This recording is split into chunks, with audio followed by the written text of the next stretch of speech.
And welcome back to the Film Reel Cast, where we're doing things in reverse here, and we're starting with Rush Hour 3 and hopefully ending with Rush Hour 1. With me is me, obviously, and Stu and Neil. How's it going, guys? Good. How you It's doing? great. I'm good. All happy. That's the most positive I'll be the whole of this podcast now. Just Rush Hour. Oh my God. Wow. Don't give it away. Don't give it away. Pardon? Don't give it away yet. You know, come on. Play those cards close to your chest if you possibly can. Yeah. Mate, this I'm sorry, yeah? This film makes Jaws 4 The Revenge look like fucking Citizen Kane as far as I'm concerned. But, I mean, we'll see. We'll see going forward. Deary me. This will obviously contain plot spoilers. I just want to say, thanks to Rav, who fixed my computer. He is an absolute legend. That man, honestly, he spent 5 hours trying to work out what was wrong with it, and he did it. So, what was wrong with it, Stu? one of the RAM processors just was faulty for some reason. It just would boot up the computer, and he spent ages taking a hard drive out, taking various parts out, and he did it. And I was thinking that was it. Yeah, I was going to say over. That's what problem when you get the achievement completing Pornhub. Yeah, that's what happens. It destroys your RAM. Well, I would say Pornhub, but it is probably that horse porn that he likes. Oh dear! All I can say is pot kettle and black from the You Young Neil. Deary me. Yeah. Anyway. How dare you sully my name like that? How dare you? Okay, so the reason why we're doing this the other way around, which is it's an original idea, is that we were going to do number one, but we want James on the podcast because he's like the font of all knowledge. Mate, I'm not. He used to do wrestling, a form of martial arts. It's true. This. And so we're doing it backwards, but we'll do all of them at some point. But to be honest, it's a film, so that's just what we do. So it really doesn't matter. But Rush Hour 3, 2007, Rush Hour 2, 2001, Rush Hour 1 in 1998. So, I mean, when you look at the difference in the budgets of these films, the first one was 33 million and it made 244 million. The second one was 90 million and it made 347 million. Nice. And this last one, the budget for that, as it always does in these films, it was 140 million and it made 258 million. Really? So, this was the most expensive and probably the most successful. So, I mean, was it Jackie Chan got 15 million and Chris Tucker got 25 million for doing this? Yeah, more. Chris Tucker. Well, oh God, 25 million. Yeah, Brett Ratner, the director, got 7.5, and he did all three of them, and also Rosh Lamana, who's the writer, he did all three of them as well. So you got good continuity there. Yeah, I know. And there's three people other than Jackie Chan that should be sacked. And as far as I'm concerned, I mean, if Chris Tucker getting 25 million for Rush Hour 3 is the definition of theft, as far as I'm concerned. Yeah, because he was so bad. He was so bad in this film. I mean, to be fair, I was going to introduce. I was trying to be positive. I was going to introduce podcasters. I like Rush Hour series. I like 1 and 2. Did like number 3 because something that rhymes with a miss fucker. But no, Chris Tucker is the worst thing about this film. He's the cancer in Rush Hour 3. He's absolutely horrendous, and I can't wait to destroy every scene he's in because I really like Chris Tucker. And when I saw this, I don't know. I'm not being funny. I'd rather be licking up my own vomit from the kitchen floor than see any scenes with him. He completely ruins the film. But we'll get into it. So you feel that strong, honestly? I can't. I couldn't stand it. But what I didn't understand is I've seen number 1, obviously not recently, which is why we're doing this. And he was really good in number 1 and number 2. I don't know why it just really got to me in this one. He plays once again a caricature of Chris Tucker. He's just there's too much of him, and it's just not funny. I didn't laugh at anything in this film. I didn't find it funny at all. I don't know why. I'm not. I don't think I know. Maybe I've got a hormone imbalance or. Maybe. Have you emptied your glands recently? Is that what it is? Yes, there we go. You hit the nail on the head. Yeah, I did wonder. But there we go. I'm honestly really surprised. I'm really Really surprised. I think this is supposed to be a caricature of Chris Tucker, though. It is, but it's too. He's like almost at 100% of the time when he's in. There's no like in the number one and number two. There was kind of like a bit of letdown. He wasn't as whatever like that all the time from what I remember. And here he just feels like he's in your face. But what makes it worse is the writing and the jokes is just not very funny. What I liked about number one and two, I think the storyline and the characters and the chemistry they had, especially number one, got you invested. And here, I just didn't care. It was just kind of a by the numbers film. I mean, I understand why it did well at the box office. I don't know when you look at all three whether this is the worst one on any Metacritic or review scores or whatever. I'm not sure, but. Oh no! I mean, it's going to make it interesting then. I mean, shall I read the storyline very briefly? It'll only take you about 10 seconds, but yeah. Oh, I'll read a very, very short one version. After an attempted assassination on Ambassador Hahn, Lee and Carter go to Paris to protect a woman with the knowledge of the Triads, their secret leaders. That is it, because if I give you too much, it will ruin the plot and the twists within the plot. So really, yeah. So you have got Chris Tucker playing Carter, Jackie Chan playing Lee, Max von Scheider playing Reinhard, and other people who I cannot pronounce because I'm ignorant.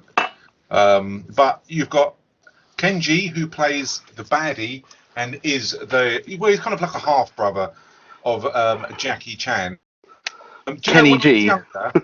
I used to think his name was Jackie. And I don't know why, because people used to say Jackie Chan, but I didn't realise it was Jackie. I thought it was like a French Jackie.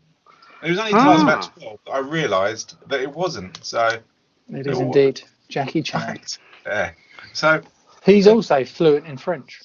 He's fluent in loads of languages, apparently. Yeah, he is. He's a very, very clever guy, and he also speaks Japanese. Yeah, he does, because in some of these scenes, apparently they speak Japanese rather than Chinese. Very true. Interesting. And another little fact for you. Go for it. I love factoids. Well, yeah, a little factoid is that apparently the crew agreed a $20 fine anytime anyone swore. Anytime a cell phone rang during shooting. Oh, yeah. And they raised what money they raised. They go to a homeless charity, which was quite nice. Oh, that is nice. See, James? $600. $600. See? Does that redeem it, James? At all? Not really. No, not. Poor homeless not when people. bloody Chris Tucker stole 25 million from the production company. Fair enough. To be fair, no, I can't argue with that. But that is nice, though. I mean, but then again, when you look at everyone getting all that money, $600 is not even a drop in the ocean, is it? It wouldn't even be a ripple, would it? But that is nice, I guess. Do you know another interesting fact? Go for it. About this. From 1998 to 2012, Chris Tucker, his only acting roles were Rush Hour. Really? Wow. Yeah. He didn't need to do anything else with that money, did he? No. So that's interesting. Loads of actors normally do quite a lot between films, but he didn't do anything. So he made, I think he got 15 million from the first one, 20, then 25. So unbelievable. Oh my gosh. So where does everyone stand on Jackie Chan with regards to his films, his acting, or where is everyone? He's a one-trick pony, isn't he? He's a very good pony. Are we talking about Chris Tucker or Jackie Chan now? No, Jackie Chan. Oh, okay. He's good at what he does, which is try to be funny and do lots of martial arts and very good choreography. Do you like? You're right. But... Sorry, Stu? Do you like his films? Do you watch his films at all? I don't go out of my way to watch them. No, these are probably the only three that I would have done. Rush Hour series is probably my favourite, but he's done lots of others, and I can't. I'm gonna have to look them up. That's how much I sort of remember what they are.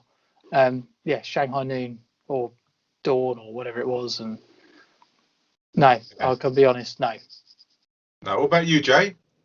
I really like him. I can't. When Neil says he's a one-trick pony, it's really hard to defend. Albeit those two, you might be able to answer this one. I've always wanted to watch The Foreigner with him in it, but I haven't got around to it because that looks like a more serious film. It's a brilliant film. Okay. And he's not really playing Jackie Chan in that, is he? As Not at all. He's really, really good film. Definitely recommend that film. We could review that film. I mean, it is so good. Yeah, I really enjoyed it. I didn't know what to expect when I watched it, but No, nor would I. it's a really serious Jackie Chan. Does it Ah, really? yeah, Yeah. that's the exception then, isn't it? Because that'd be interesting. Because I was completely on board with Neil. He's a one-trick pony. What he does is very good. I think the biggest shame for Jackie Chan is he didn't really come to the Western world as such until he was kind of in his, don't say not twilight, but in the evening, let's say, of his career. So we didn't really see his best stuff when it came to the stunts and things, which you then need to go, obviously, to the Hong Kong films. Yeah, I mean, he came in. He was, because the first time I remember seeing him was in Cannonball Run in 1981. Oh, indeed, Yes. he was. And Yeah. obviously, and I was really impressed with all the martial arts he did then, and they got him back for Cannonball Run 2. It was one of the Mitsubishi guys, that's when I first saw him. But I went back. I had a stage of watching the Police Story films. Rumble in the Bronx as well. Yeah, He's done Rumble in the quite a few, Bronx. yeah. He did some really, really good films, and he did Drunken Master as well, which was the style that they say that he actually did the karate in, which is very clumsy, or his kung fu in. That's such a good film. That film, I think, made him in terms of maybe not in the Western world, but I think that a lot of people see that as the one film, like his breakthrough film. I think. Yeah, but he's done over 130 films. He's done some really, really good films, and yeah, it is all martial arts, but you are going to play to your strengths. I mean, look at Chris Tucker. He's done really well, like him or hate him, playing to his strengths, which is having that really strange voice and just being a little bit kind of weird. And that's like a lot of actors, isn't it?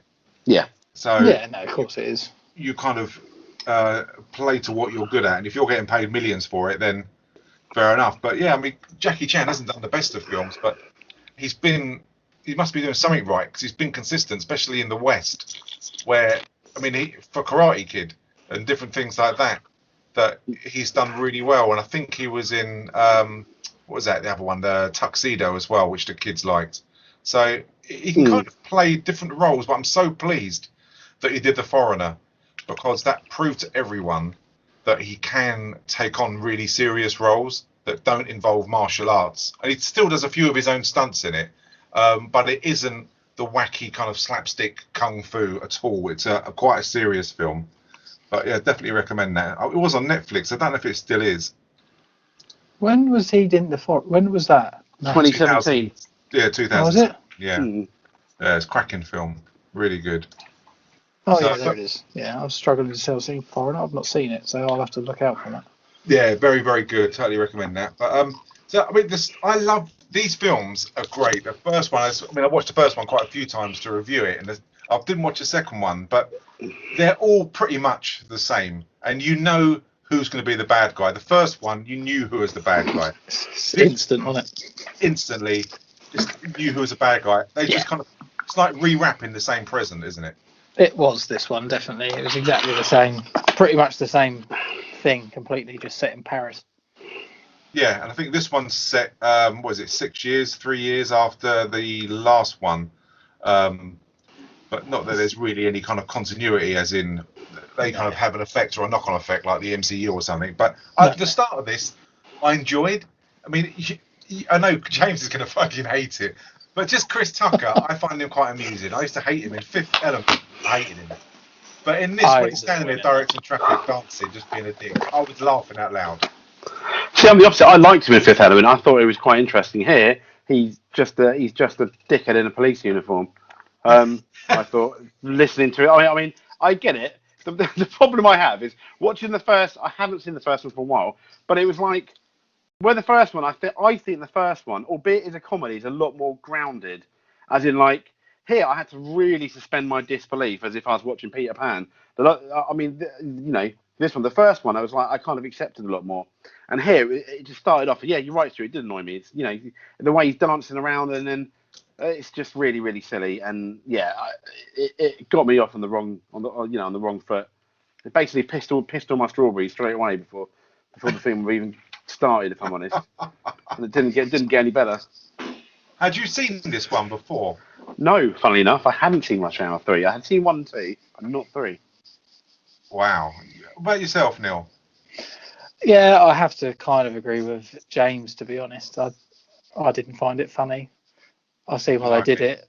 I see why they did it, but no, I didn't find it funny. I found it annoying. And the problem with me is I think I liken it to real life. And if some copper was doing that, I'd just run him over.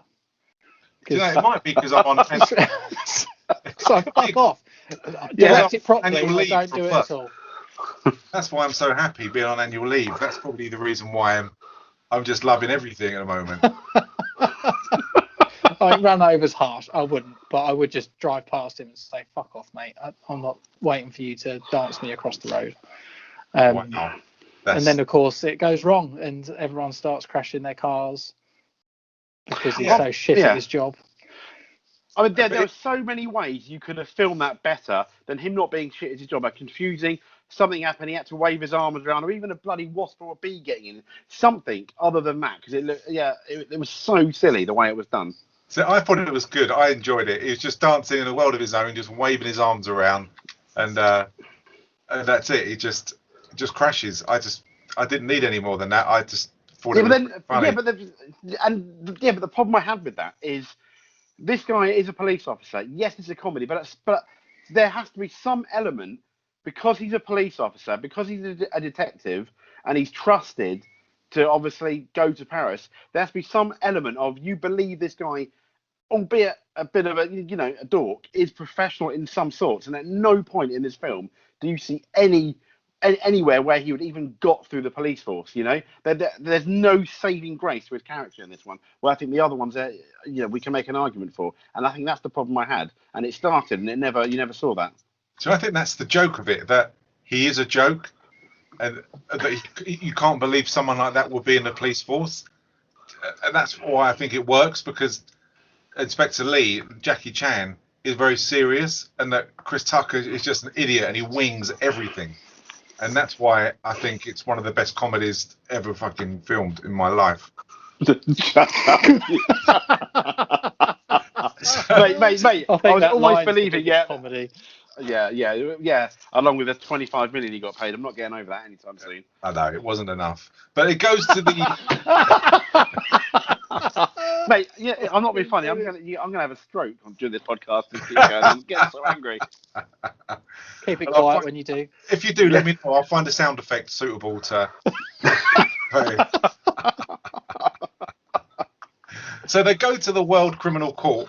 Does that even exist in real life? I'm assuming not. I honestly don't know, to be honest. But Inspector Hunt is given a speech about Shasheng. It always reminded me of Shushan from Johnny English. Every time they speak, But Shasheng is apparently like a myth, but it's a list of 13 or 12 the top triad crime bosses written down, and but then they think Shasheng is a person at the moment. Okay. And so whilst Max von Snyder's given a speech, you instantly know he is the baddie. There is no other way around it, is there? No. He may as well just have a fucking banner above him saying, "Well, Shadow, I'm the baddie, by the way," because they always have someone, like in the first one, is exactly the same character, someone of merit, some who's in charge is the baddie, and he was. And when Han gives his speech, he's taken out by a sniper, which from another side of the building, which leads to what I think is quite a good foot chase. It's mediocre compared to the rest, whether that's down to Chan's age, but it's not a bad foot chase. That's all right. Got some great stunt work in it. You can see it's Jackie Chan doing it all himself. And I always find this one of the most, or these kind of scenes, like the most entertaining in all of the films, in any of his films, to be honest. James? Oh, there's no fucking comment on that, is there? Jesus Christ. James? No. I'm biting my tongue, guys. I'm bleeding at the moment. Oh. I'll let you go, Neil. It's good. It's all right. It's apart from Chris Tucker driving the wrong way down the motorway with two girls that he's stopped and handcuffed prior to this. He managed to get dates out of them, abusive position, and all that sort of nonsense. I think it's great. I really do. It's nonsense, isn't it? But it's it's not bad. You can tell that he's obviously. I don't know how old he must be, getting on a bit in this film. How old is he in this film? Because you can tell that these stunts are a lot easier. Not saying I could do them by any stretch of the imagination, but when he's climbing down the wall, there always seems to be a quite significant I'd say he's thing about that he can put his foot on. 58, something like 59. Yeah, round fair about play to him. So fair play to him. No, it's quite good, but it culminates in that scene where we find out some chap that we don't know who he is yet, do we? Because he chases him down to the end of the alley. Yeah, you get a rough idea, don't you? Yeah. From like when they're talking, and the fact that he pulls a gun on him and that Jackie Chan still won't shoot. And to be honest, I don't believe Jackie Chan would shoot anyone. He just doesn't seem that kind of person. He seems the kind of person who'll just stop someone, detain them, and wouldn't, even if he didn't know this guy, shoot him in just cold blood, you know? No, he's the good guy, isn't he? He's the ultimate good guy. Yeah, and that just doesn't seem believable. But and that's there's a couple of things that really annoyed me in this film, and the fact that he gives him so many chances. I mean, when Chris Tucker pulls into the alleyway where he is, I mean, it's a terrific stunt by Jackie Chan where he skips over and that bin would have crushed him. It's like 2 cargo craters nearly killed him in the last one. And how many chances will he give this guy? Because he tries to kill Chris Tucker. He tries to kill Jackie Chan. He does that multiple times throughout the film, but he won't kill him at all. And that's just one too many times, you know? Yeah. But it did make me laugh. The line he pulls up about the dates and the 2 females about getting the fat one. Yeah, you can have the fat one. Yeah. That really, really made me laugh, I have to say. I have to say, I did chuckle at that. I'd like for you to meet our dates for this evening. Marsha and Zoe. Fat one's yours. There you go. We're getting there. We're breaking that ice, aren't we? James, are you still alive? Yeah, mate. I'm still alive. Yeah. I mean, you know, there were some scenes that happened. The only way you can get women is clearly by handcuffing them. So there we go. Is there anything wrong with that? Oh my lord. So, there's some actual remind me why? Because my Rush Hour 2 is really, really why was he back in police clothes? What had he done wrong? Again, it wasn't at the end of 2, was it? Did something happen between the end of 2 and this one? I think it was all the things that he did wrong in between. Okay. Got you. It goes on to sort of explain it, doesn't it? In the next scene when they're in the hospital, and he says, you know, you arrested all those Iranian scientists, and he goes, well, just because they're scientists doesn't mean they can't blow shit up, and stuff like that. So he's which was a bit sensitive in 2021, isn't it? It's interesting, isn't it? Like you said about Lethal Weapon, there were a few jokes here where you think, ooh, but I'm sure we'll get into them. But yeah. Yeah, but it sort of alluded to the fact that he's done a few things that that's why they busted him down. Oh yeah, I remember that now. Yeah, cheers, Neil. Thanks. Yeah, so you're joined by Stu Young at the hospital, who is like the daughter of the ambassador, and I looked to see if it was the same person from the first one, but it's a different female, and she doesn't really have much of a part to play in this. But what she does tell him is that she was worried that this would happen. Threats have been made, and she's left some information in a locker room of a kung fu dojo, and they need to go and retrieve this information, and it will give them a clue as to what's going to happen. And that leads them to, when I first watched this, a scene that really, really amused me, and I love stupid humor. And when they go to this kung fu dojo, and they obviously want the information from the locker, and they're told you need to wait for the master. Chris Tucker obviously isn't going to do that because he does what he wants to do. And you get that guy, and Jesus Christ, he's got to be about 7-8 foot tall, isn't he? Oh my gosh, yeah. Yeah, he's huge. He's a monster. And I think the fight they have with him isn't very entertaining, to be honest. It's not whatsoever. I mean, you can't do anything with Geezer who's that big. Well, I think the problem you've got though here is a lot of the fights, until you kind of get to the end, were not that entertaining compared to the other films, and in particular compared to like even Jackie Chan's some of the other stuff he's done up to this. I didn't feel the fight choreography and what was doing it was really up to par of what you'd expect in a Jackie Chan film, and for Rush Hour 3, bearing in mind my loose what I loosely remember from the first 2. Correct me if I'm wrong, guys, but No, I thought there was less kind of crazy fight scenes in this, like extreme situations for both of them, than there was in any other films. But I like the comment he made to the kids when about smacking the puberty out of them. Okay. Try talking. Woo! Now I'm about to beat the puberty out of y'all. You ain't gonna see it coming. You ain't gonna see it coming. Come on, Out of the way. I mean, I think, again, like in the other films, it was the Chris Tucker just made up everything that he wanted to say. Yeah. So, which, whether that was good or not, I don't know. That almost made me smile. That's about the closest I got, I think, to that joke. And also, after they have the fight, I mean, it's just interesting looking at someone so big. His feet must be like a size 20. When you see him stand on Chris Tucker, you can't help but looking just for the freaky nature of this guy, can you? Who is he listed? He must be listed in the credits. I'm struggling to find out who it is. Yeah, I'd like to know more about him.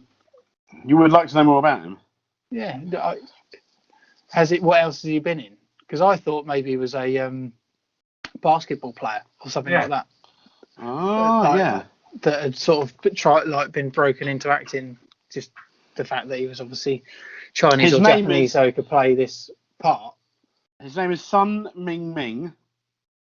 Born August 23rd, 1983, a former Chinese professional, you got it right, basketball player and actor. He's the tallest professional basketball player in the world and was measured by the Guinness World Record as 7'9". Wow. 7'9". I mean, I know in wrestling they've got like people that are legit, 7 foot, but oh my god, 7'9". What? I mean, I'm not being funny. Insane. That's just mental. That's insane. If you got the WhatsApp guys, there's a photo of him I found of him standing next to the Rock, which is quite upsetting for the Rock. I'll just send it over because the Rock looks tiny. The Rock looks about my height, standing next to Stu. Yeah, I'm not exactly tall, but yeah. Wow. But I like the bit when he walks up to the master and he says, "Who are you?" And he says, "You." I love that stupid conversation. I love that. Then he turns around to the other guy and he says, "Me." And he goes, "Who are you?" He goes, "No, I'm talking to you." He goes, "Yeah, me." I just love that. I just think it's, for me, that's just so childish and immature humour. It works out so well for me. May I help you? We'll be asking the questions, old man. Who are you? You. No, not me, you. Yes, I am you. Just answer the damn questions. Who are you? I have told you. Are you deaf? No, you is blind. I'm not blind, you blind. That is what I just said. You just said what? I did not say what. I said you. That's what I'm asking you. And you is answering. Shut up. You. Yes? Not you, him. What's your name? Me. Yes, you. I am me. He's me. And I'm you. And I'm about to whoop your old ass, man, because I'm sick of playing games. You, me. For me. Or you. And for you. For me. What about me? Yeah. It's so good. So good. But yeah, I mean, that's the level of humour that I was at. That's why I found it so funny. But I think that's the level of humour this film gives, though, isn't it? It's just stupid humour. There's nothing particularly clever about this film. It's funny little skits, isn't it? It's a movie made up of skits. Let's say. But you know what you're getting from Rush Hour 1 to Rush Hour 2 to 3. The tempo doesn't change. Well, it doesn't change. You know what you're getting, but out of the 3 Rush Hours, this is definitely the pound shop version, I feel. I mean, not as funny. The stunts aren't as great. A slightly worse script, if possible. Even though you're not looking for the story. It's just the lesser of everything especially compared to the first one. It's basically like watered down beer on a student night. That's how I kin Rush Hour 3. I do like the first one, and I will be saying positive things about the first one when we review it. From what I remember. Think you often find this though with franchises that run too long, don't you? It's a bit like what I said about Lethal Weapon 4. By the end, it was just too much. It was, but then I'd say the drop off with Lethal Weapon 4 was a lot less for me than the drop off from Rush Hour 1, 2, and 3.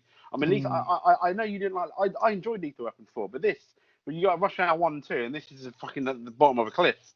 Compared, I think Lethal Weapon 4, you could argue there was a decline, but it still felt like Lethal. It still felt like Lethal Weapon, and it was still a lot more watchable, I think, than this. But there. Yeah. Okay. I'll see what your point is. Yeah, I see what you're saying about 4, but 4 was, I think 4 was down to age, really, and that's why they probably got Chris Rock in to try and liven it up. But that's why it's so good when you do this, because everyone's at a different point of view. I found that this kind of 1 was really good, 2 was just equally as good, and I found that it probably just went down a little bit, but it still wasn't much, and it's still enjoyable. I mean, we decided to do this today about, I don't know, 4 hours, 5 hours before we actually recorded this, and I've watched this twice already. I feel so sorry today? Yeah. Oh my god, mate! I watched it once in 4 different parts because I was getting so upset. So I watched this, had a break, took the dogs out, and then came back and watched it again. And I honestly didn't have any problem whatsoever. It flows for me well, and it's just so easy to watch.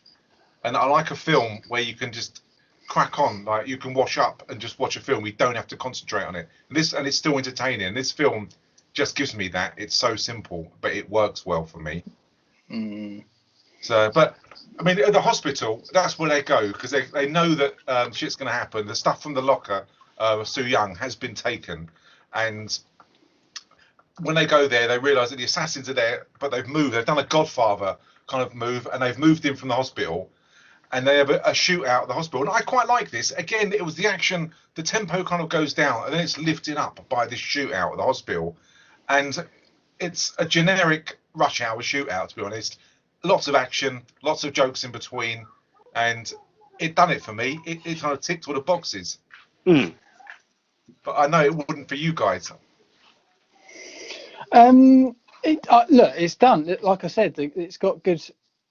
It's good action in the sense that they're quite clever with it, and they've tried to add some comedy with the bullets not being in the gun, and then all that type of stuff. But it's just the same thing cycled out over and over again. There's nothing original in this than there was in the first one. But isn't Lethal Weapon like that, though? Being devil's advocate, where you get Mel Gibson doing Angry Eyes, or they've done it now. Yeah. Now, and what's the difference between Mel Gibson and Danny Glover working well? Is it the writing or the acting? What is it? Yeah, it was their chemistry was better than these two, because they've tried to make I know this is obviously a comedy, but the comedy is exactly the same comedy from number 1 to number 3, and the same jokes have just got weaker. Yeah, I agree with Neil there, because Lethal Weapon, the first one, you kind of had a theme almost for each film, with the first one obviously being, Riggs being a bit, having a bit of PTSD, etc. To number 3 and number 4, we're getting too old for this shit. So each film had kind of like a theme. Where this one, it's almost like a copy and paste. It reminds me of, do you remember when you record a VHS, and if you use that VHS to make a copy, and the copy, each copy slightly gets worse. It's kind of like that for this. Yeah. Very good analogy. Very good describing. But I'm not being. That's why Lethal Weapon towards the end, and obviously I know you two preferred the last one over the third one, but for me it was so shit, the fourth one, because it was tired. It didn't need to happen, and I think that's generally my opinion of this one, because they've not done enough. Because like you said at the start, Stu, it's literally a carbon copy of the first one. Bad guy is old man. You know who it is straight away. You guess that it's his brother pretty much straight away. And Jackie Chan hasn't got the balls to do anything about it, even though he's a copper and he's just shot his best mate. And it's exactly the same. They haven't done enough to change what it actually is. So you instantly start, myself personally, you instantly start losing interest in it, because you're like, well, you know what's going to happen next. They're going to have another fight scene where they do loads of cool kung fu and stuff. They're probably, then something will happen, so they lose the perp, and eventually they get to him at the end. and that's what happens. Yeah. See, I'm like a chimpanzee with a set of keys.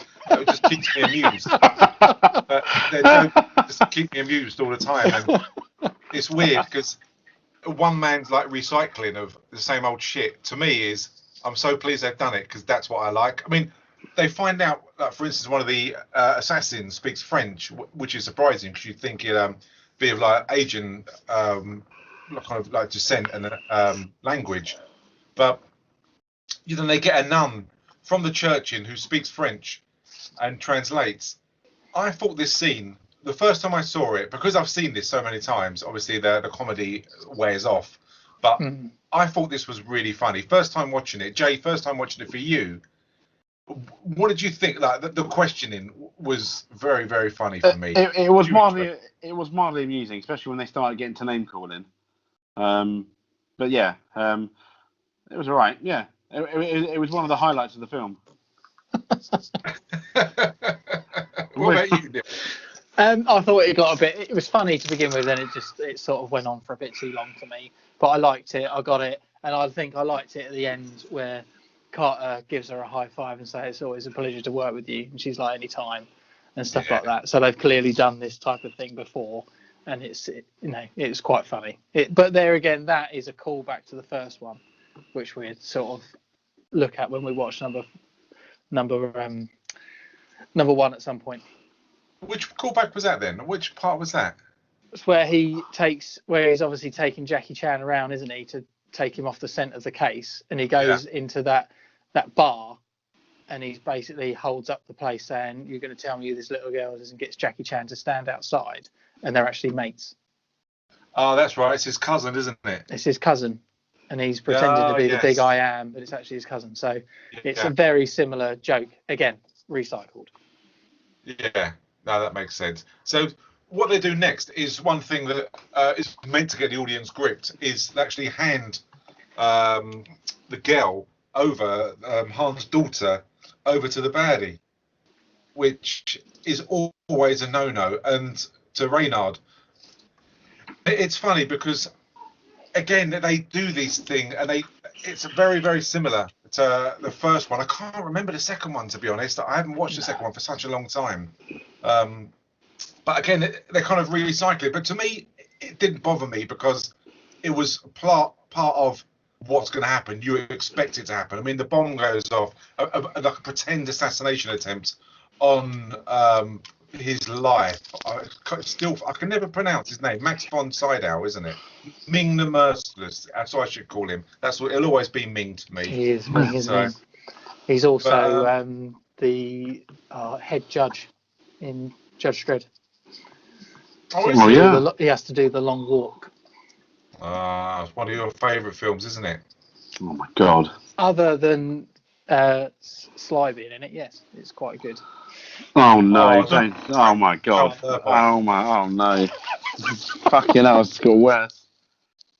Come on, Stu. Come on, James. It's a good homage, but don't get me wrong. It's got some real issues, but considering there was nothing like it before, it was watchable. It just exactly. It shouldn't be called Judge Dredd though, because I think I know we're not reviewing it. I think as a film it works really well. If you pretend it had nothing to do with Judge Dredd, it would be fairly enjoyable. I think the fact that they called it Judge Dredd is the big problem with the film. I know that almost sounds a bit silly, but that's a big issue I had with it. We can review that one day, but we can do both. Yeah, because we've done the Carl Urban one. I really enjoyed that, but that felt and that's one of my favourite ever films. And I'm gutted I didn't get to review that because I love that film, and I get it. And look, the main issue with Dredd, other than the fact it's Judge Dredd, other than the fact it's old and dated now, is the fact that Sly Stallone's ego took over that film. Yes. And that is the main issue with it. But we can get into that another day. Yeah, definitely. When they get to the airport, they obviously, because they've had a clue that they need to go to a certain place in Paris.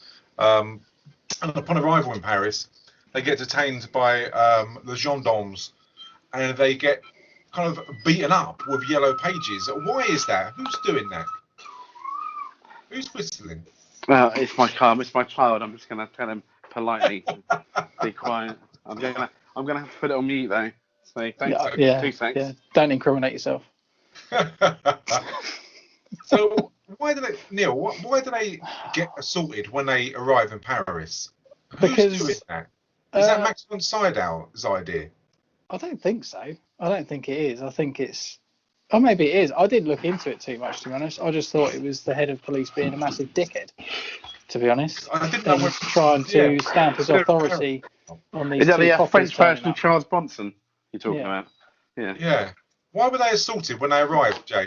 Is it because they're American, or did Max von Sydow do it?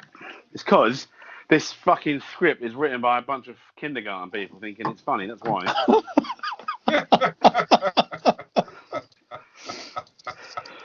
I just couldn't work out why they did it.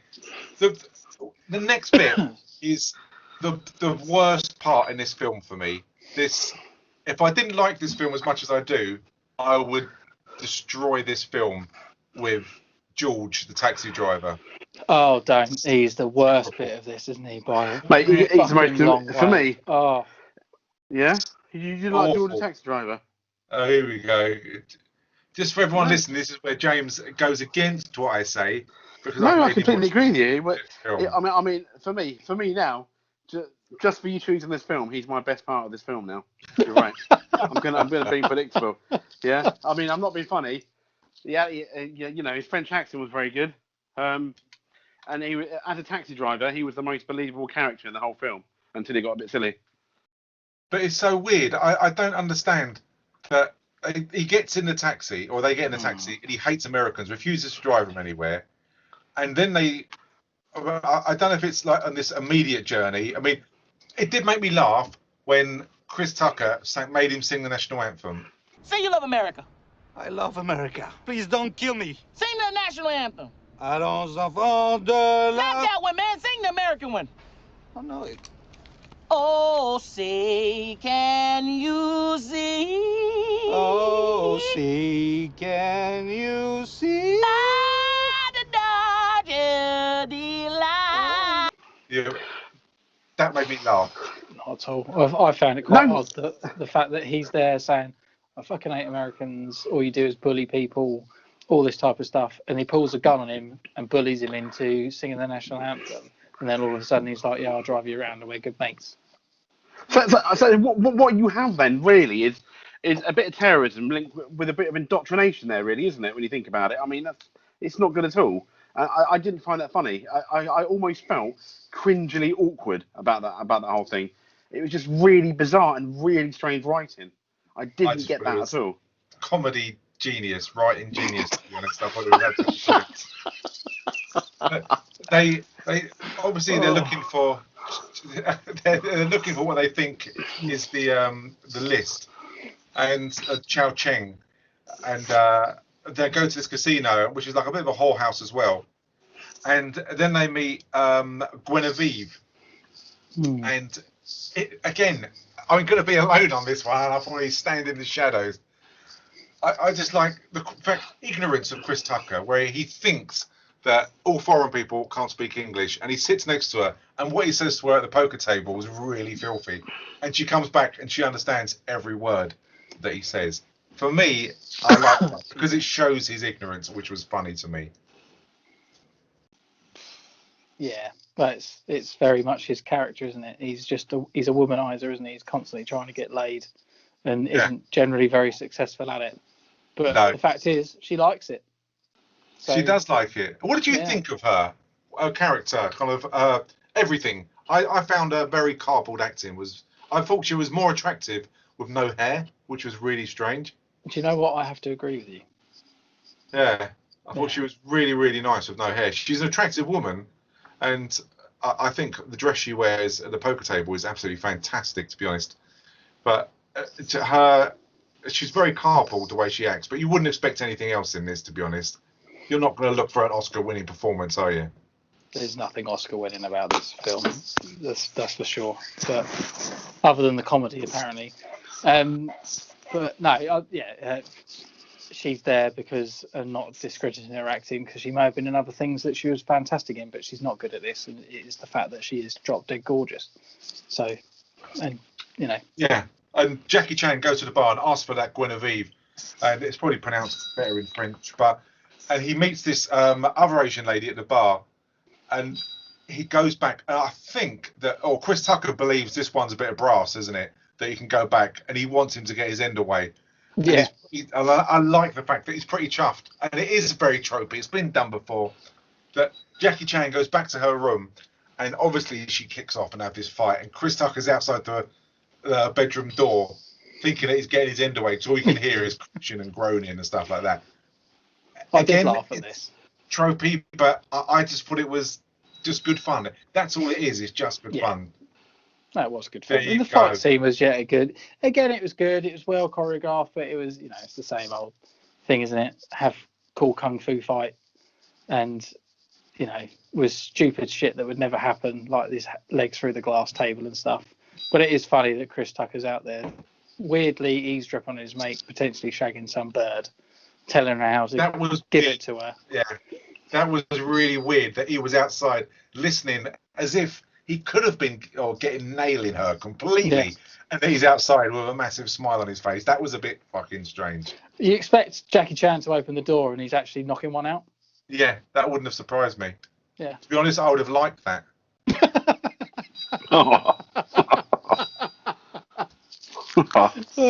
So they obviously escape from the casino in a hail of bullets like they do, and we go back to George, and they're being chased with people on motorbikes, and they tell George that you're a super spy, and George then convinces himself he is, and he goes from very mediocre driving to driving like Ayrton Senna in his Grand Scenic. Would never outrun motorbikes ever. And it's just strange that I can't understand why they thought that they get an adult who would not like them to then, even he believes that he's a super spy, and he even tells his wife, who thankfully and correctly slaps him around the face and says, "You're just an idiot. You're just a taxi driver because that's what you wanted to be, because that's what your daddy was." Yeah.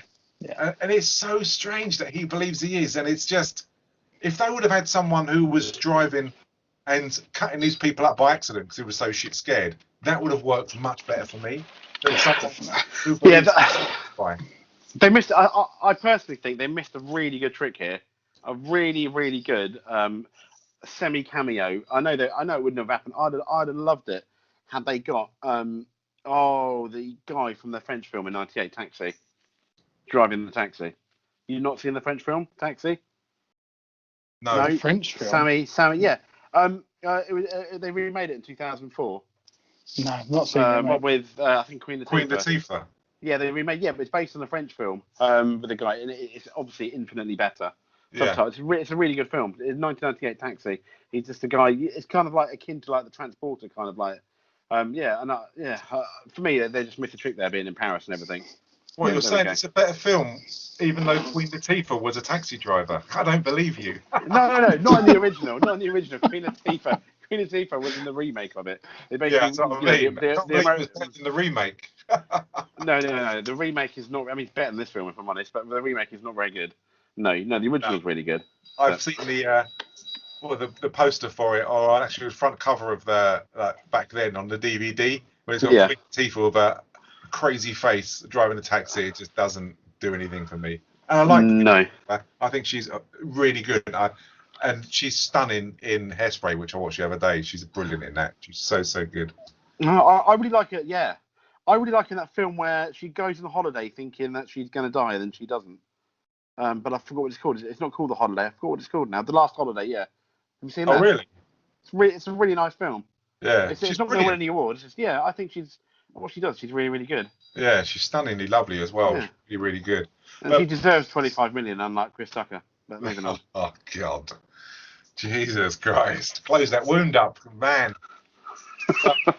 After George lets them down and they fall out of the taxi, they do get captured by Kenji, who discloses everything like most baddies do, that he's the half-brother, that his family was killed by Triads, and then they lived on the streets, and Jackie Chan, Inspector Lee, went one way and his brother Kenji went the other way, and he tells them basically to leave France, otherwise you'll be killed. Again, They're these hollow threats that are made time after time, which I don't understand why he makes them. You know, it does get a bit boring, but I mean, I like this film. It's a boring fucking fact in this. But they do escape down a fucking dirt chute into the sewers, which must be disgusting. Oh, why wouldn't it? Yeah.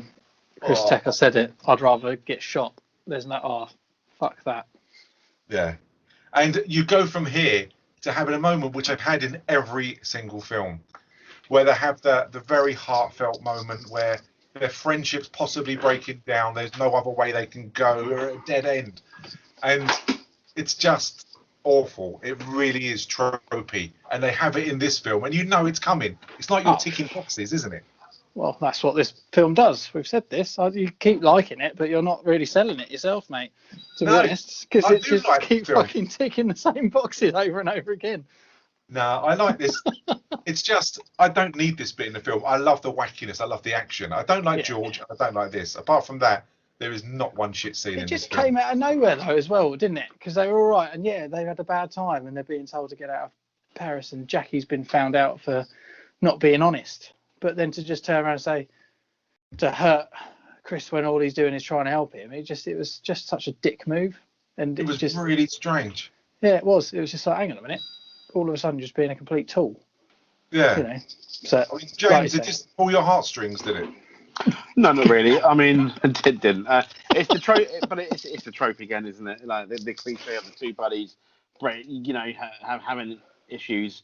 I mean, they got no chemistry to begin with, have they? So it didn't mean anything. But there we go. It's what it is. The weirdest thing out of this scene was when Jackie Chan orders fried chicken because he's thinking of Chris Tucker. Then Chris Tucker orders Chinese food and he looks at Shorthouse from Indiana Jones and the Temple of Doom on a TV. And he thinks of Jackie Chan. I mean, what the fuck is that about? Is that the way he sees Jackie Chan? Is like a 8-year-old boy. A really annoying one as well. Because he looks at the TV and does a kind of smile as if he's looking at an old girlfriend in a photograph. It's really unnerving. It's such a strange picture. But yeah, I honestly don't know. It would have been funnier if it would have been ordering food and on the TV they had like Drunken Master or just an old Jackie Chan film, you know what I mean? Oh, that'd be brilliant. That would have been brilliant, yeah. Or a Bruce Lee film or something like that. Yeah, rather than showing a little boy on there and he looks really lovely thinking of Jackie Chan, which is strange. But my little Chinese friend. Yeah. Oh, God, it's fucked up. But Yeah, then, as they're out separate, obviously, he meets Guinevere, which I'm going to call her because I cannot pronounce her name in French. And she's off to like a show, like a kind of like a burlesque kind of show. And whilst he's doing that, Max Schneider, bloody hell, he's not Max Schneider, is he? Max von Sydow. Reynard. Yes, Maynard. He goes a bit to visit Jackie Chan and talks about the 13 heads of the criminal state and everything. So he's really kind of checking out what's going on and finding out how much Jackie Chan knows. And you learn that his plan was to kill Jackie Chan that evening. Fuck knows why he didn't. It doesn't really make sense. But he couldn't have taken him out anyway. I mean, Jackie Chan would have kicked shit out of this old geezer. Yeah, I think he was hoping, wasn't he, that the triads that were sent there to kill her would kill him as well. I'm guessing that's how I took it. Because he'd kick his ass. He'd get his ass kicked, wouldn't he? Let's be fair. Yeah, how much he knew. It'd be wicked to see Jackie Chan kick shit out of him, though, wouldn't it? That would have been awesome. Jackie Chan sees red, just fucking loses the plot, and then kicks shit out. He never would, though. Max von Sydow. Too nice. It will be good. And I think from there, I don't know whether, because it gives him that ticket to the burlesque place, that whether he's kind of setting him up to go there to die. That I wasn't too sure, and I'm probably giving it too much credit to read into things that aren't actually happening. I think so, because otherwise, why would you send him there? Yeah, that's my thinking really. And when they go to the burlesque place, Chris Tucker's in his element. He's like a kid in a sweet shop. You got all of these dancers, most of them are extremely attractive, and he makes all of them line up. Heaven. It's absolute so heaven. It really is. And when you look in the mirror opposite, you can actually see their boobies. Bollocks, Oh. I didn't notice that. I'm going to rewatch it. I did not know that. I was too busy looking at her asses. Oh, well. Never mind. There you go. That's why you're the pro and your computer broke and I'm not. So That's why my random access memory just fucking melted in my computer. yeah. You're absolute brilliance at anyway, I'll stop it there. But when they go there, they realise that there are these assassins there who are going to go and kill Guinevere, because they think that at the moment they think that she's got the list and that she knows and that she stole it from when she had an affair with one of the Triad leaders, that she stole it from him. So at the moment they don't realise that the fact that she is herself an actual walking list. And from there they do like a musical number, which is a lot of it's awful. It's just terrible. I fucking hate all of the music shit in this. Yeah, but sorry, that was cringe. It was, and they do it I don't understand the point of it. I don't know why they got Jackie Chan singing. I can understand why they get Chris Tucker singing, because that's the thing he does. He's very outspoken, very look at me. He's the center of attention. But for Jackie Chan to come down on like a trapeze kind of swing and just singing, it was really shocking. I didn't expect it, but it wasn't nice. That was awful. The whole scene was horrendous. Chris Tucker's singing was awful. Jackie Chan's bit, it was just crap. It was awful. It was just cringe. I wanted to turn it. I just wanted to press the skip button because it was making my ears bleed and my eyes bleed as well. I mean, you bought the soundtrack to this, James. I mean, I don't know. Oh God, no. I did not. Well, yeah, it was like with you. It was a bit cringe. Chris Tucker singing was all right, I guess, because it was but the whole thing. I mean, yeah. Basically. Yeah, I know what you mean. There's not really a lot you can say, is there? No. So from here, they escape and they end up. They go to the hotel, and to be honest, it's a bit padded out. And they end up at George's place because they've got nowhere else to go. And that's when you realise that George is quite remedial in the fact that he is just a taxi driver, but he does tell his wife that he is some kind of super spy, which I felt really sorry for George, because imagine if you do get a part in a film which is like a multi-million budget film, and it turns out that you're a taxi driver who's just a complete twat. It's a really shit part for him to play, to be honest, and I really wish it would have been written differently. I don't know if he's ever gone on to do anything else. I'm not even going to fucking bother. No, I wouldn't either, because I think he's probably very happy about the fact that he's in Rush Hour 3, and we should just leave him to be happy with that. And he can play the twat, and that's that. I don't even know whether he is happy with it, though, you know? Well, he's got paid. Well, It might have ruined his career. It might have been a very short career, but at least he got paid. yeah. And whilst they're at George's, that's when Guinevere shows them. She takes off her wig, and then Chris Tucker starts calling out Crying Game. Holy mother of Jesus, she's a man. I went to second base with a damn Frenchman. It's the crying games. I'm Brokeback Carter. She's a man. I did like that. I take it that no one else enjoyed that, but I thought that was No, it was predictable, but it was funny. But I'm not being funny. He got pretty damn close to her in the bed before Jackie interrupted her when they were in the hotel. So if he didn't realise that she was a man at that point, well, even tell Jackie Chan, you put your hand down there and feel to see if she's a man. It's like, Jesus Christ, Yeah. she's standing in the room. You know, you can't just do that. You can check out the pistol or something on it. Yeah. Yeah. So from there, they obviously do the wise thing, and then take Guinevere over to Max von Sydow, to Reinhard, where they've also taken Su Young. So everyone who needs rescuing, they basically have a fight and fight off loads of baddies and end up taking them to the baddie in the end. And that it's very, very fucking strange. And that's when George says to them that I can't be a spy anymore. That my wife wants me home. I'm just a taxi driver, nothing more. And you just think, oh God, please stop milking this. Yeah. You've already made him remedial enough. It really doesn't need to be anymore. But, Yeah. but I can't understand, and I've watched this a few times. I've even looked on the internet when they having a conversation with Reynard, and she takes off her wig, and he obviously is extremely happy that he's now got old Shushan, for want of a better word, and I don't know his motivations. I don't know who he's working for and why he's doing it. That's never quite explained, or unless I missed it. I don't really know.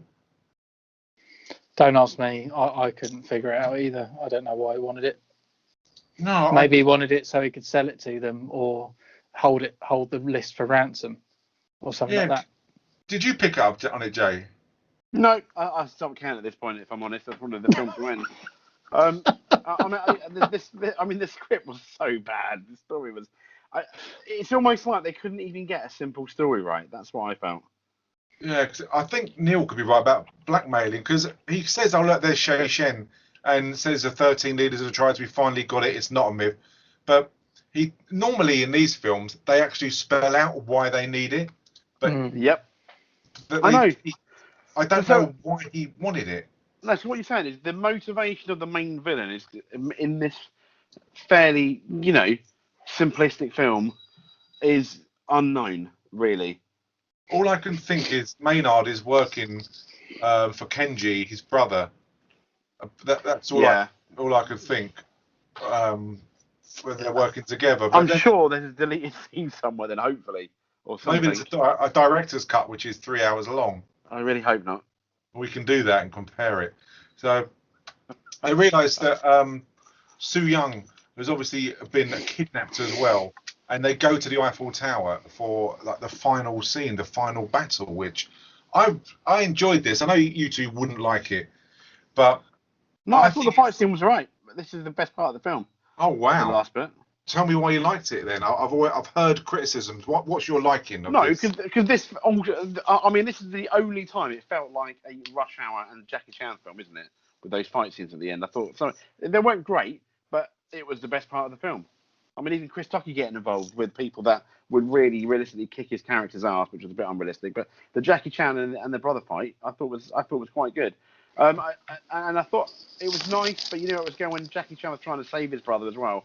On more than one occasion, but the first time, and his brother trying to kick him off, which I thought, it was okay, that was nice, you saw that coming, but yeah, predictable in that sense. I did like when Chris Tucker was fighting those guys, like you said, he would have got his ass kicked, but when they both hit each other with the chair at the same time, that did make me laugh, because he tries to act all like it didn't hurt, and then when the other guy goes down, he's like, oh, fuck me.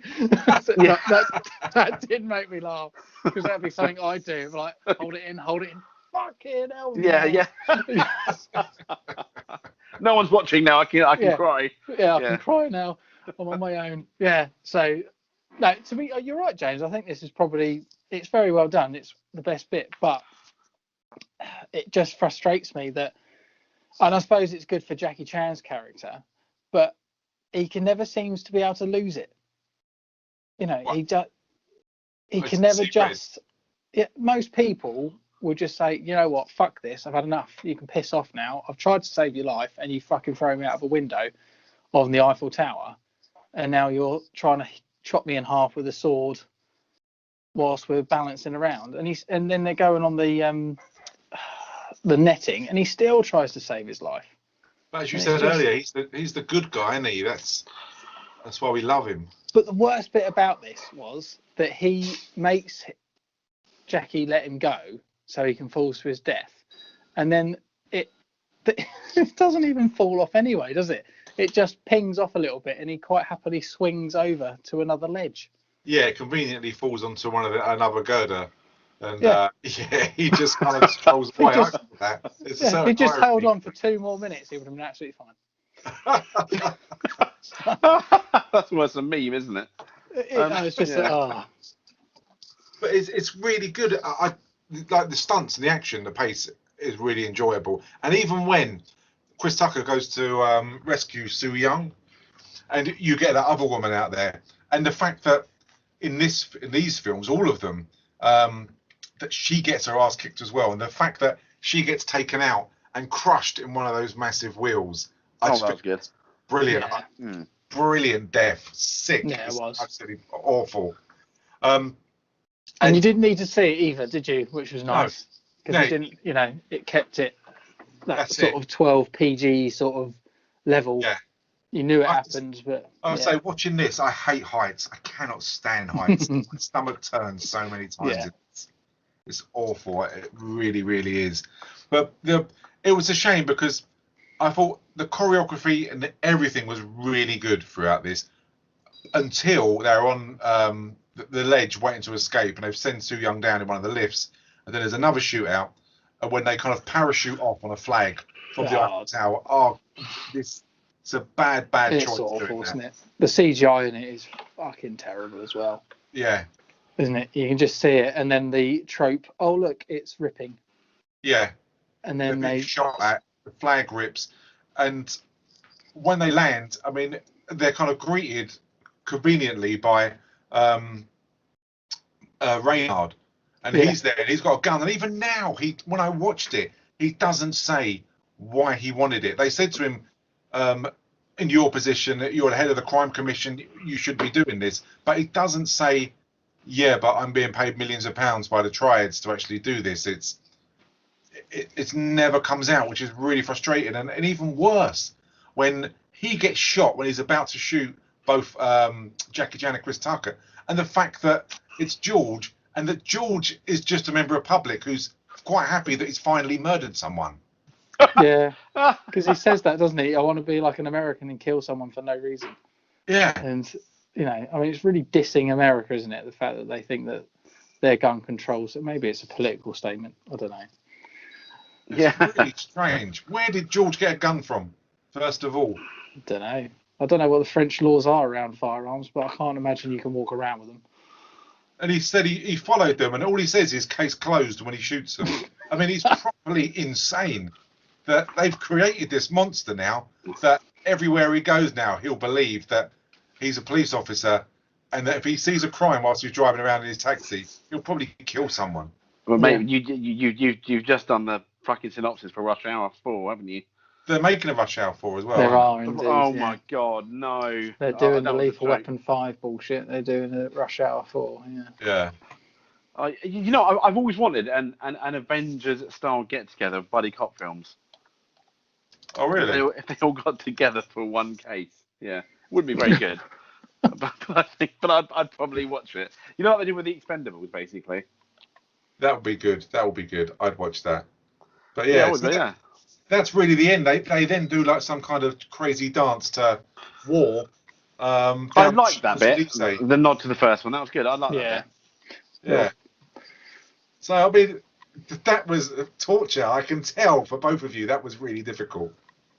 It wasn't difficult, but it was unfortunately it was what it was. But I can't say I didn't enjoy watching it, in the sense it wasn't like shoot 'em up or anything like that. But that film was horrible. It was the worst film I've ever seen in my life. But shoot 'em up. I didn't review it, but I watched it. No. Honestly, but this isn't at that level because you had some vested interest in the characters because of obviously 1 and 2. So it wasn't torturous for me. So I'll tell you, I'll give you my scores and stuff because I'm already talking about it. So out of 10, I'll give it a 3. Wow. I'd only recommend it if you want to finish off the series after watching the first 2, just because you want to complete the series, like a pack of football cards. You have to collect them all, or Pokemon. I wouldn't recommend it to anyone that's never seen it, in the sense of just a standalone film. It's not worth your time. What are my best bits and worst bits? Worst bit is the script and the fact that you don't really know why this is happening in the fucking first place. And the best bits is probably the bit where he thinks Jackie Chan's banging someone, and the bit where all the girls are naked. Blimey. Do you know, this scored, by the 'Cause I way, love scored bums. 18% on Rotten Tomatoes. Good. 18%. It got 6 and a bit out of 6.5 out of 10, I think, or 6.4 out of 10 on IMDb. Yeah, I was It's a shocked shit at that. film. I was It's a shocked at that. Yeah, and I'm shocked at that. It's shocking.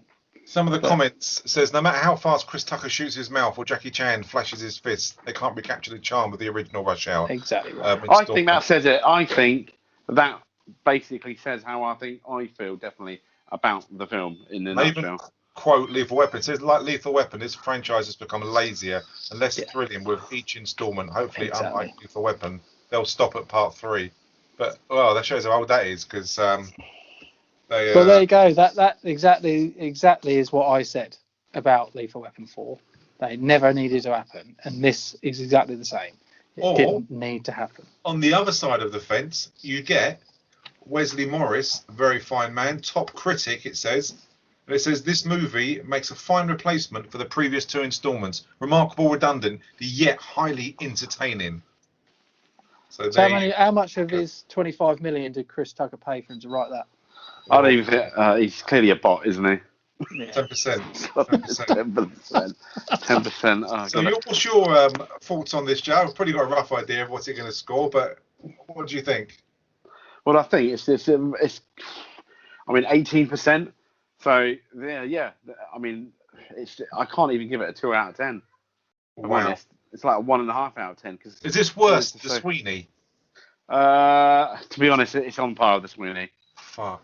I think I gave the Sweeney a 0 though, didn't I? So it's a bit better than the Sweeney. I think, and once again, like Neil said, the only saving grace is the fact that the other 2 aren't that bad. In like a roundabout way, you know, as a standalone film, it would be absolutely horrendous. It's just horrible. I mean, the other saving grace is it's less than 90 minutes long, which is good. Yeah, it is. But yeah, Chris Tucker. I mean, no. You rustling on your beard again, Jay? No, I'm not doing anything. Sorry, I was rubbing my eye. He's crying because he's so happy he doesn't have to talk about this crappy film again. Mate, honestly, for me, it was the worst film I've seen this year, easily. You rubbing your eye again, Neil? Yeah. Fuck. I won't tell you which one. Jesus Christ! I've got a rough idea with the sound effects. He's still thinking. He's still thinking about that scene with all the gang women. How can you not think about that scene? That is the finest bit. In fact, I'm changing my score, and it's 10 out of 10 just for that. For that, it's got Chris Tucker in. I mean, the fight scene at the end was okay. It's probably the one of the few highlights of the film, but I use the word highlight. I want to use it sparingly. So. Go on then, Stu. Give us your pearls of wisdom. Yes. I haven't got any pearls of wisdom. No, you love this film, so come on. Yeah, worst bit's definitely George, the taxi driver. I really didn't like that. I don't think Jesus Christ, it's fucking noisy, isn't it? Oh, I'm opening the dishwasher. Fuck's sake. I'm looking for something because Can you look for something like that's really fucking noisy as well? Right. Okay. Fine. There you go. I've got a pan out. There. Yeah. There we go. I'm sure everyone who's listening to this podcast really wants to hear this. No, sorry. I found it now. My apologies. I'm really pleased. I'm going to put my head in the dishwasher now. Fantastic. Sorry, Stu, you were interrupted. Have a look in the oven, Jay, and see Turn what it it's on. like with the gas on. To see what it's like with the gas on, and fucking better than this film, I can assure you. Worst bits is George. Best bits is the rest of the film. I think it's a fantastic film. It's going to get 8 out of 10. What? What? Are you fucking Are you for serious? real? Are you just doing that? You honestly, mate, I honestly thought that you were going to leave it at that. No, I'll give it 6 out of 10. What? Oh, that's still high. What you're saying, it's over 50%. That's like a C grade. Yeah. It's a pass. So you give this film the equivalent of a pass? Yeah. Oh, my God. No. I know. Isn't it amazing how opinions differ? Wait till we do Terminate, Definitely. which is a load of shit. So. You really think that? Not the original, not the second one. The rest of them are just dog shit. Mate. Yeah. Well, I'm with you there. 1 and 2 are good. The rest of them, I'm completely with you there. Yeah. I can't wait to destroy the last 2. I'm gonna get so much. How far are we going with them? Because there is 5. I don't- 6. There's 6, in fact. There's 6.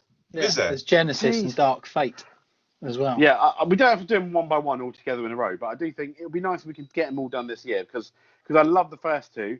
3 and 4 are meh, and then it's just pure bile for the rest for me. Yeah, definitely. It'll be good. Yeah, as you say, we can spread them out throughout the year and let's see how we do. So, but yeah, it'd be nice to go through because I've not seen all of them. I think 2 of them I've not seen. Yeah, count your chickens, mate. Yeah, I lost interest. So, but so that was our review of Rush Hour 3. So I don't know what we're going to do next. If everyone's available, fuck's sake. Sorry, I got the You're spoon. such a wanker. I apologise, everyone, for this clumsy fuck. Sorry, no, I moved. I'm so sorry. I moved the tissue and there was a spoon on it and I didn't see it. So. You're such a wanker. Yes. You're the Rush Hour 3 of fucking hosts. Do you know that? Pardon? You're the Rush Hour 3 of hosts. That's Yeah, right, mate. You're I'll take that. a C, you're a pass. You're fine. Yeah, but according to Stu, I am. So that must mean I'm quite good, according to you. So I don't know what we're going to be doing next week. I never know what we're going to be doing. I didn't know what we were doing this morning. So Well, it's either going to be one of the Russia films, or one of the Terminator, isn't it? I think. yeah, I think. yeah, that sounds like a plan. But whatever we're doing, we'll all be back next week, and we'll all be talking shit, no doubt. So Yeah. stuff. Excellent. There you go. Sorry, I was trying to pass my son some milk because it's way past his bedtime, and he said that no, that's not for me now. He said, Alexander, you're going to bed. Good night. I thought he said I'll give Rush Hour 3 a 7. Yeah, Alexander, what would you give Rush Hour 3? How many numbers? There you go. He said 1. There we go. He's not even seen it. Good man. Yes, good man. Yeah, that'll hear. There we go. He's on the next film real cast. Right. He talks the truth. He does. Go for it. Right, before this gets any weirder, I think we'll put this one to bed. Okay. Okay. See you later, everyone. So, thanks everyone for listening. Thanks for putting up with us. We'll be back next week. Cheers, guys.